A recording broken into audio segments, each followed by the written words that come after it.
I had always chased solitude on mountain trails. There was something comforting about being alone with the wind, the trees, and the crunch of gravel beneath my boots.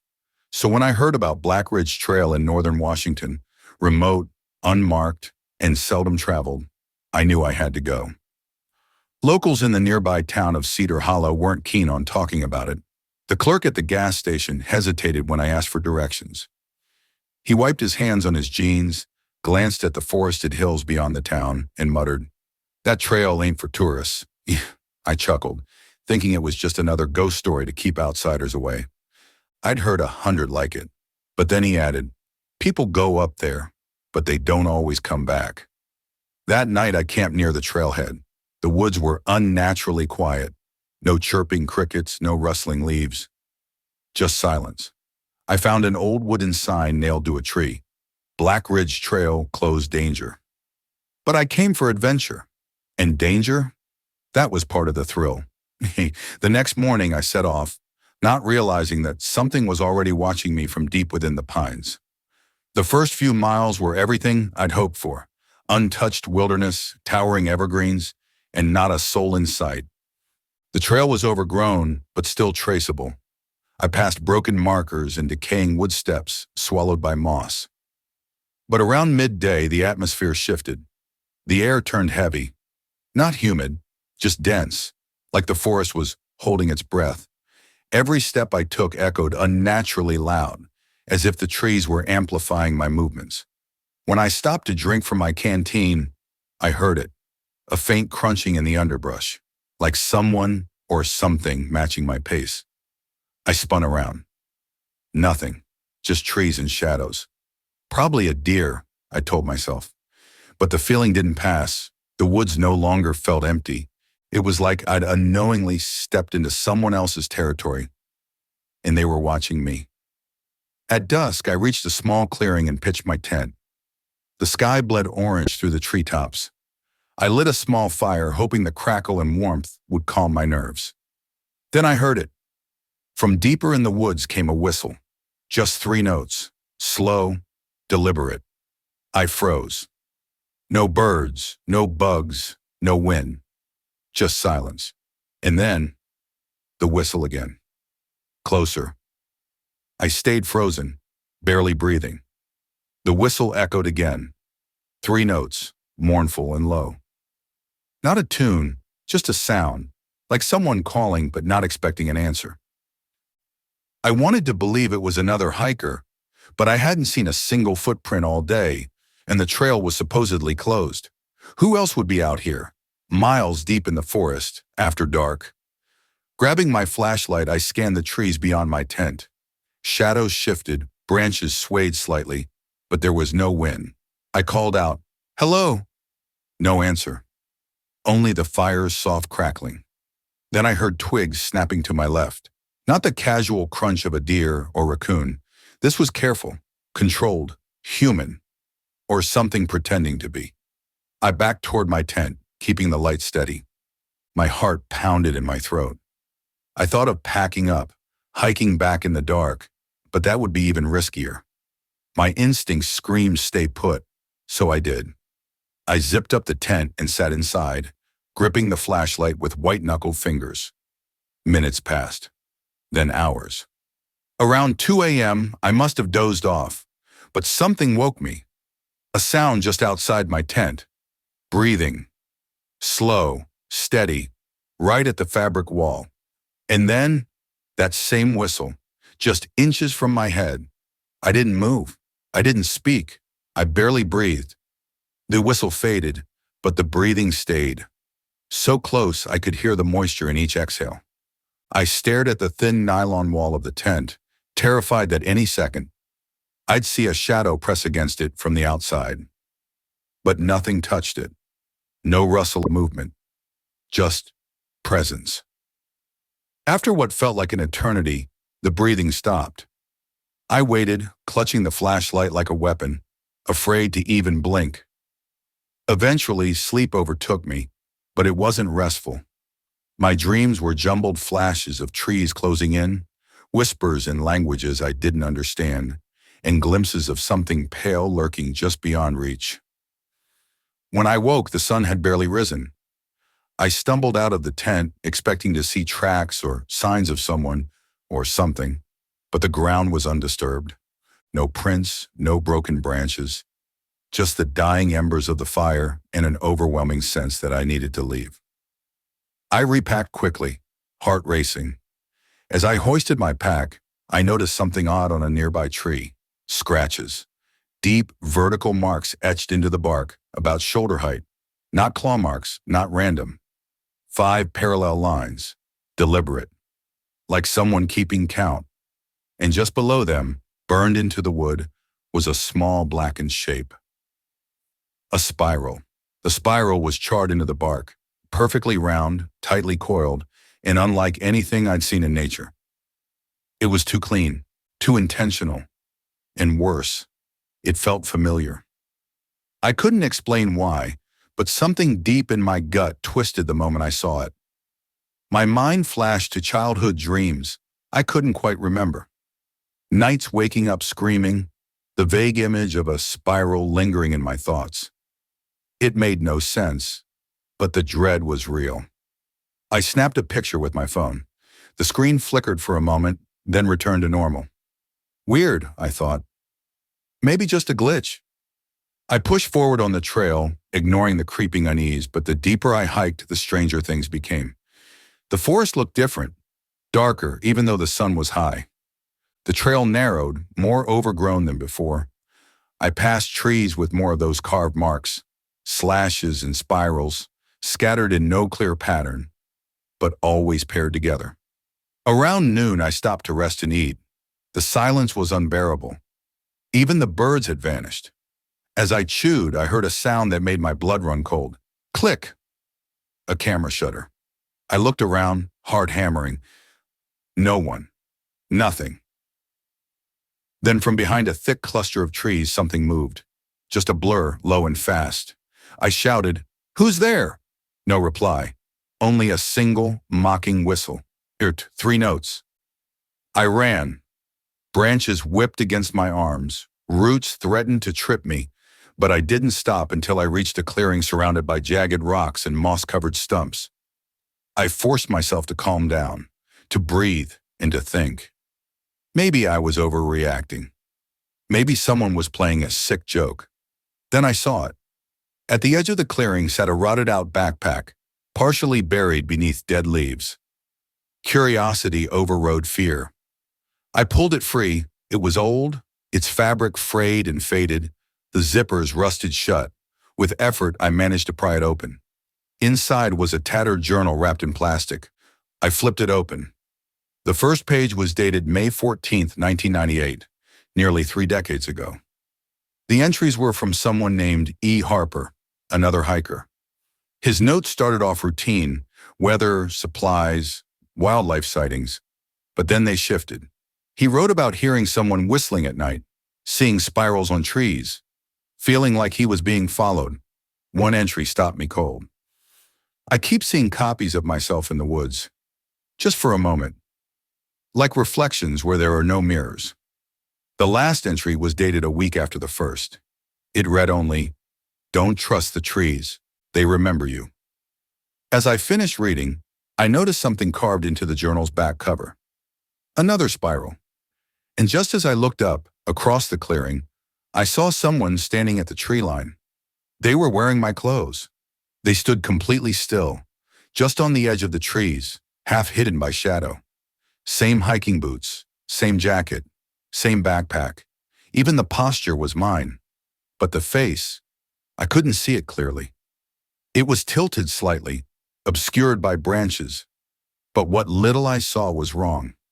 Too pale, expressionless. Like a wax figure come to life. I took a slow step back, heart pounding against my ribs. The figure didn't move.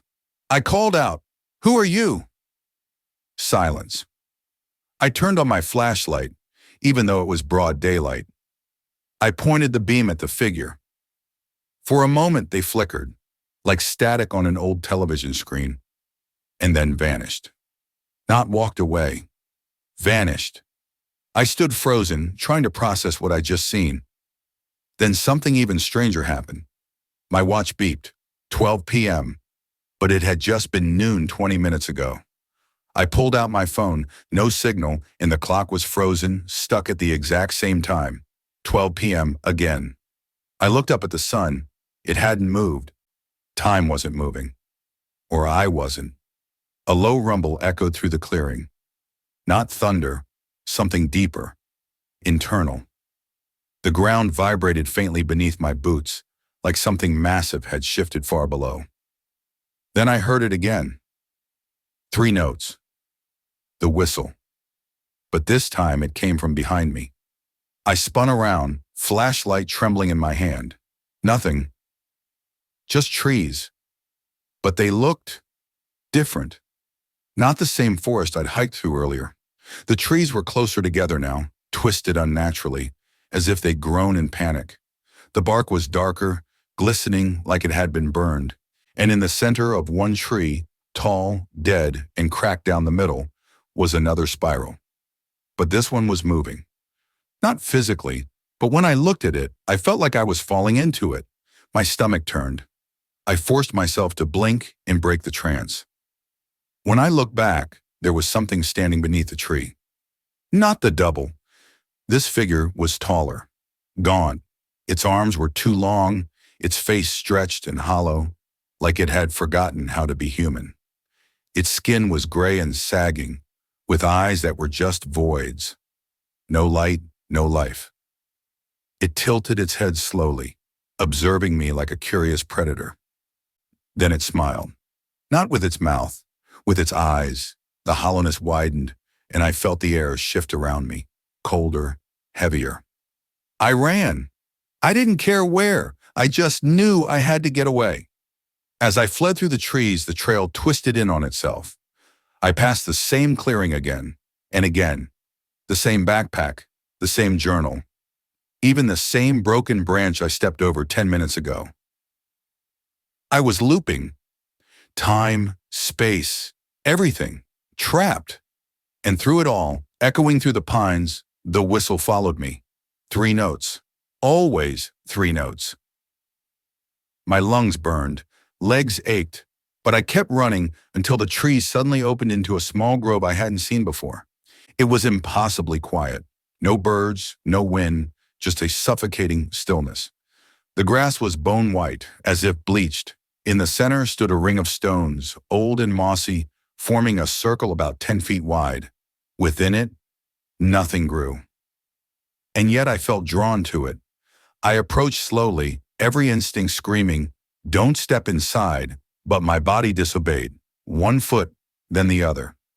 The moment I crossed the circle, a sound pierced my ears, a high-pitched whining, like feedback from a microphone, mixed with whispers. Dozens of them. Some sounded familiar, too familiar. They were using my voice. "Help me! Don't leave me here! Turn around!" I clutched my head, dizzy. The world spun, and the trees around the grove seemed to lean in. I dropped to my knees inside the circle, and my hand brushed something half buried in the soil. A Polaroid photo.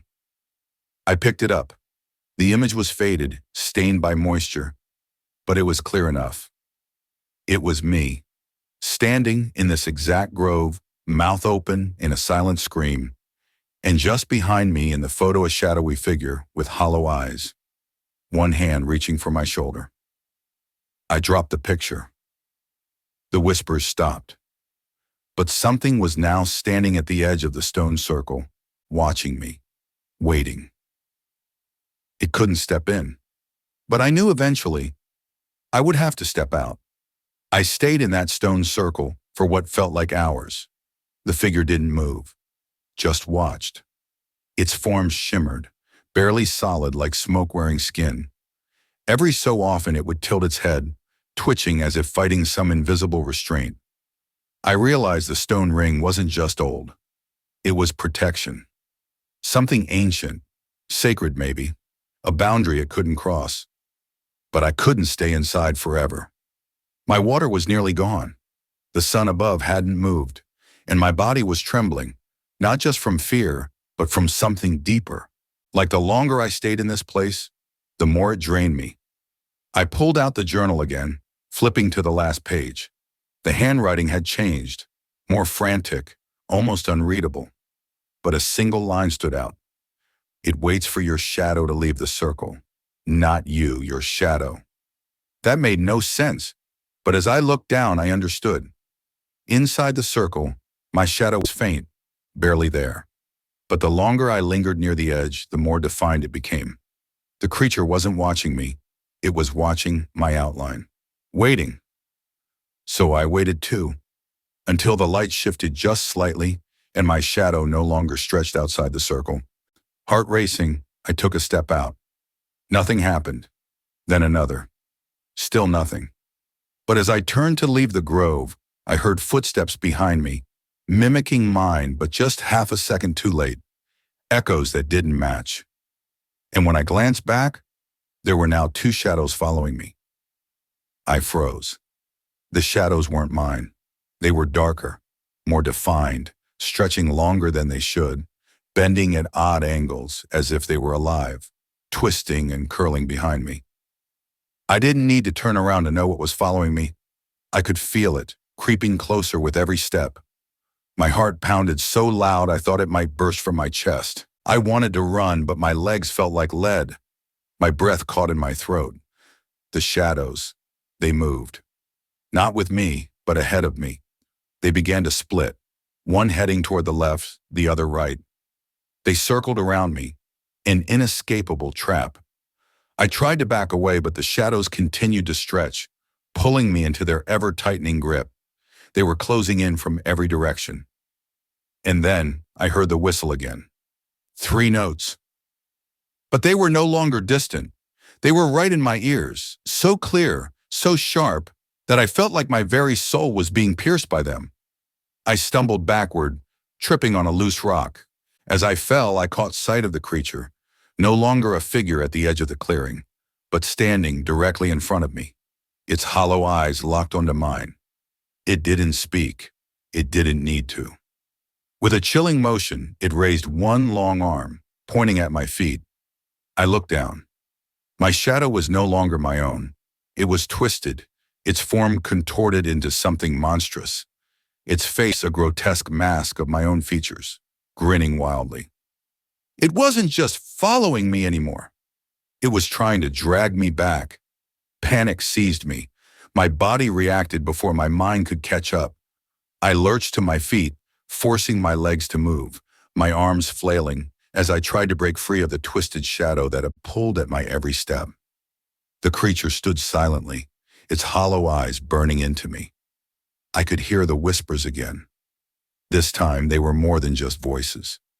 They were thoughts, my own thoughts echoing back at me, fears I had buried deep inside all rising to the surface. You can't outrun it, the whispers hissed, growing louder, overlapping. It's already inside you. I felt the shadow's grip tighten, its fingers wrapping around my legs, pulling me toward the ground. The creature's smile stretched wider, its mouth now visible, fleshy and ragged, full of sharp teeth that seemed too big for its face. With every part of me screaming, I yanked myself free, running as fast as I could, the sound of footsteps. No, something else, pounding behind me. The trail had blurred into a tunnel, everything around me twisting and warping, as if the forest itself had become alive, trying to swallow me whole. And then, just as the last of my strength began to fade, I burst out into a clearing. Not the one I had passed before, a new one. It was quiet, too quiet. I looked up to find the sky empty. No sun, no stars, just an endless expanse of black. A figure stood at the far edge of the clearing, the same hollow-eyed creature. But it wasn't there. It was just a silhouette, a presence that watched without moving. I turned around, my breath ragged, and saw it. The trail. The path that I had started on. It stretched out before me, unchanged, waiting. But as I stepped forward, a terrible realization washed over me. The trail was no longer leading me out. It was leading me back in. And I knew with a sickening certainty that I would walk that same trail forever, trapped in a loop, endlessly following my own shadow. And in the distance, faint but unmistakable, the whistle started again. 3 notes, always 3,